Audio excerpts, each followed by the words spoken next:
అండి అందరికీ one more mini vlog అనమాట. మా ఇంట్లో సంక్రాంతి పిండి వంటలు అయితే స్టార్ట్ అయిపోయాయి. ఫస్ట్ వచ్చేసి కొత్త గ్యాస్ తీసుకొచ్చింది మా మమ్మీ. అందుకని చెప్పి గ్యాస్ అయితే పూజిచ్చేసింది. తర్వాత నేను అరిసెల కోసం బెల్లం అయితే దంచుతున్నానండి. అదంతా కూడా కంప్లీట్ అయిపోయింది. ఇంకా పూజ అదంతా కూడా మా మమ్మీ ఎర్లీ మార్నింగ్ కంప్లీట్ చేసుకొని ఇప్పుడైతే పిండి పడుతుంది అరిసెల కోసము.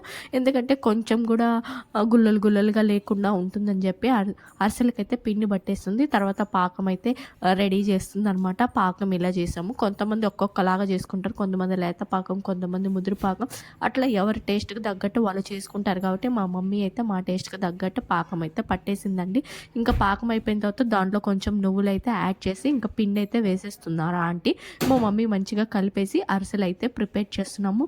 మా పిండి వంటలు అయితే స్టార్ట్ అయ్యాయి. ఇది డే 1 అనమాట. మీ పిండి వంటలు ఎక్కడ వరకు వచ్చాయో కూడా కామెంట్ సెక్షన్లో కామెంట్ చేయండి. అక్కడ నెయ్యి యాడ్ చేస్తే టేస్ట్ చాలా బాగుంటుందంట. మా బేబీ నిద్ర లేచాడు ఇప్పుడే. ఇంకా మా మమ్మీ చేస్తుంటే చూపిస్తూ ఉన్నానన్నమాట. నెయ్యి అరిసెలు అయితే కొన్ని చేసింది మా మమ్మీ. తర్వాత వచ్చేసి నూనె అరిసెలు అయితే చేసాము. ఇట్లా 2 మిక్స్ మ్యాక్స్ చేసాము. తర్వాత వేరే ఆంటీ వాళ్ళకి కూడా చేసామన్నమాట.